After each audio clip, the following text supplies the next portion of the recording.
Hey everyone, this is Inlay Gaming with a brand new video for Resident Evil 4 Remake. In this video, we'll give you an easy guide on the best way you can inlay gemstones in your treasures so you can sell them for a good price in the game. For starters, all your treasures will be available in the second tab of the menu, the one with the little key on it.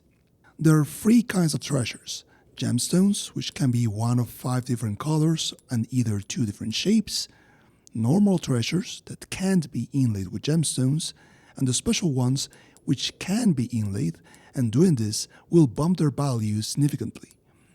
You can quickly identify any of these special treasures by the silhouettes of the gemstones on the lower part of the treasure icon. So, let's get our hands dirty. You have some gemstones and a treasure to decorate with them. What do? Select the treasure you like, then the Inlay Gemstones option, and you'll come to this screen where you can start doing the inlay process. You can inlay and remove any gems at any time unless you sell the treasures, where you will lose them forever. The trick here is to correctly select which gems to inlay by taking a look at the Gemstones bonuses chart. This is a kind of hidden menu right here beneath the Gemstones icons. If you open it up, you'll get this very amusing chart with tons of colors and values. To break this down in a simple way, the more gemstones you inlay, the higher the value of your treasure, and depending on the number of gemstones that can be inlaid in your treasure, you will always want to go for the most valuable combination to get the biggest bonus. So, if you have a 5-slot option, you should try to do the 5 colors instead of a quintet. If you have a 3-slot option, go for the trio instead of the 3 colors. Also, the color of the gems that you use is very important.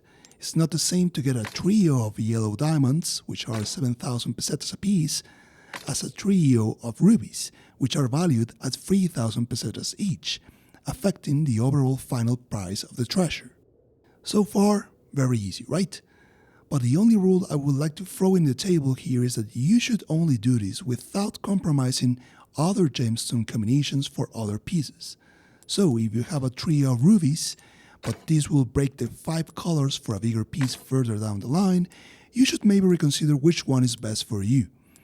But how long should you hold onto the higher value gemstones? During my first playthrough of the game, I managed to find almost every single treasure in the game except for 2 of them in the castle, and the most valuable ones I could find was, of course, the elegant crown, the only one to have 5 slots, which can be sold at a maximum price of 100,000 pesetas. The locations of the 3 elegant crowns in the game are the following: in the audience chamber in Chapter 9, the depths in Chapter 10, and the wharf in Chapter 13. So, as a general rule of thumb, if you're aiming to get the 300,000 pesetas in your playthrough, you should always aim to keep at least 1 gem of each kind by the time you reach Chapter 9 and can find your first crown, up to Chapter 13, where you can find the last one.